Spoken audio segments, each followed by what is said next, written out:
જય સ્વામિનારાયણ.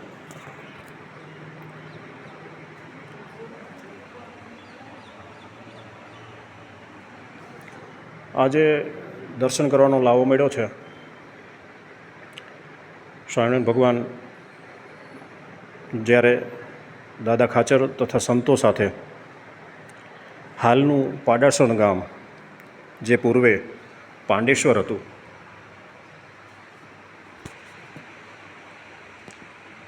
એ પાંડેશ્વરમાંથી અપભ્રંશ થઈ અને પાડાસણ એવું ગામનું નામ હાલના તબક્કે જોવા મળે છે આપને. આ ગામની અંદર સ્વામિનારાયણ ભગવાન જે પધારેલા એમની સ્મૃતિ રૂપે આ મંદિરનું નિર્માણ થયેલ છે.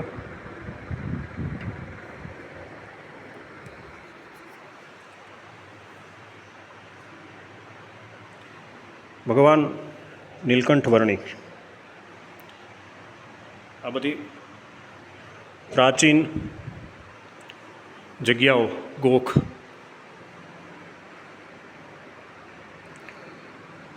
મંદિરમાં જોવા મળે છે. આ તરફ પણ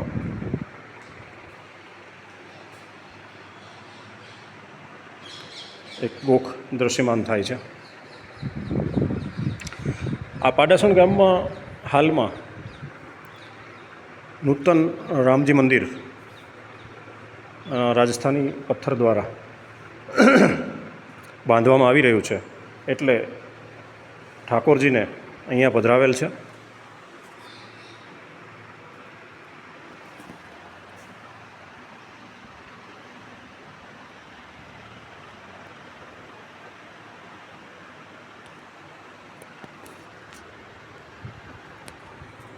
અહીંયા અનેક પ્રકારની શિવલિંગો આપને જોવા મળશે.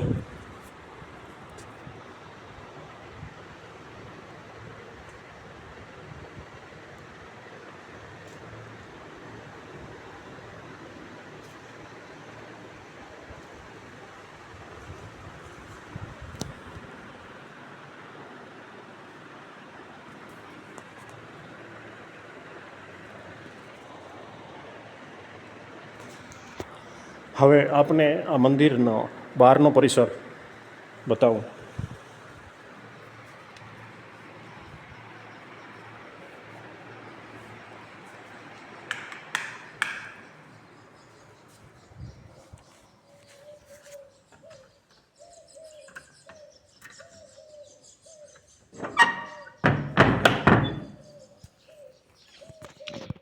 ઇલેક્ટ્રિક નગારું, આ તરફ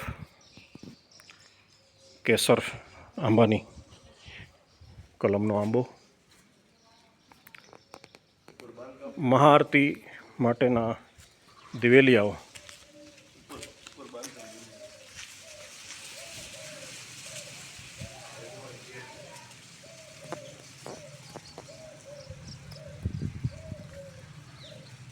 મંદિરની ઉપરનો આ પરિસર છે.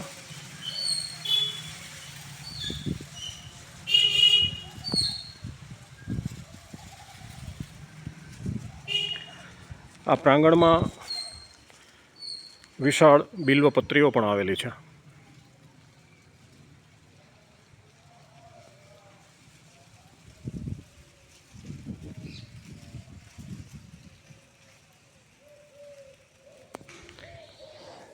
અને આની બાજુમાં જ જૂનો દરબારગઢ અને હાલનો સહજાનંદગઢ તરીકે ઓળખાતી આ જગ્યા પાડાસણ દરબાર સાહેબની હતી.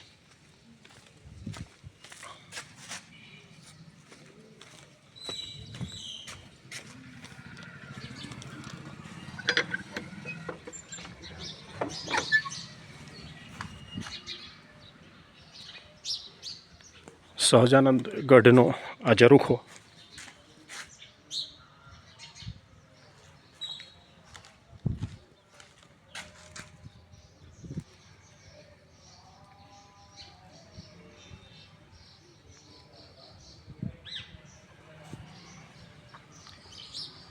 ગઢની કમાન પાસે રહેતા પોપટ અને કબૂતરો.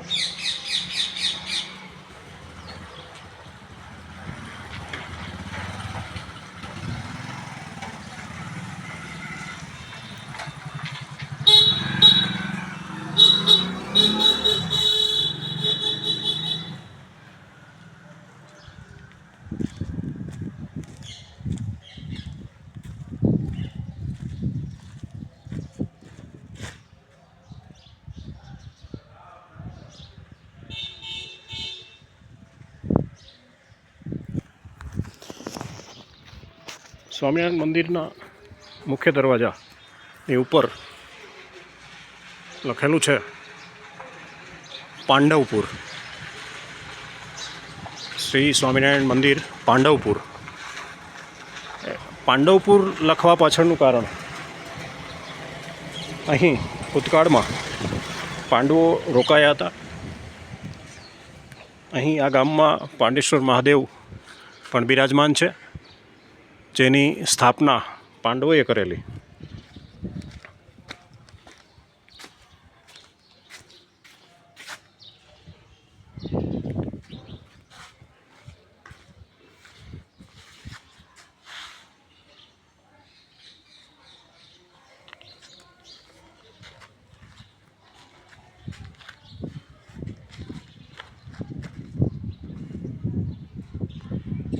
આ સહજાનંદગઢનો મુખ્ય દ્વાર છે.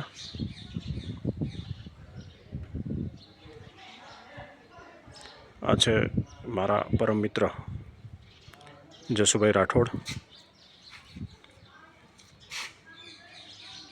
એ પણ આપને જય સ્વામિનારાયણ કહી રહ્યા છે. અહીં નૂતન રામજી મંદિર બની રહ્યું છે. ખૂબ સરસ કલાત્મક કોતરકામ પથ્થરોમાં કરવામાં આવ્યું છે.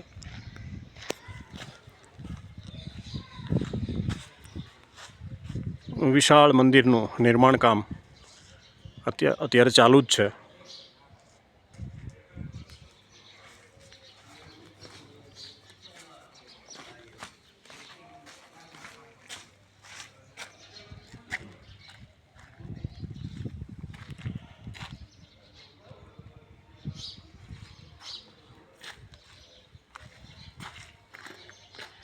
કહેવાય છે કે માણસ ધારે તો પથ્થરોમાં પણ પ્રાણ ફૂંકી શકે.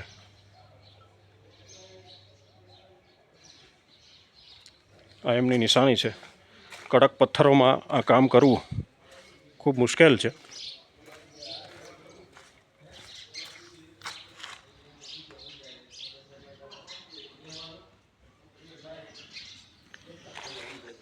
આપ જોઈ રહ્યા છો આ એ શિલાઓ.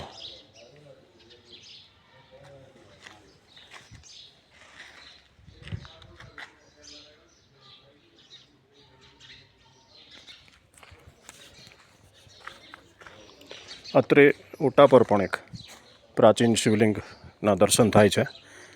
પોઠિયા પરથી આપને ખ્યાલ આવશે કે આ ખૂબ પ્રાચીન છે.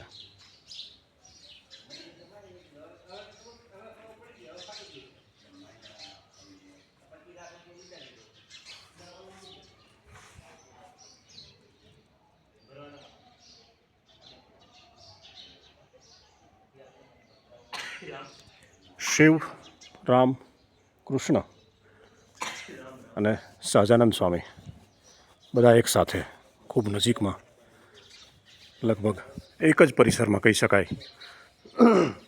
અહીંયા સહજાનંદ સ્વામીની એક મૂર્તિ ગઢમાં ઉપર સ્થાપિત કરવામાં આવી છે.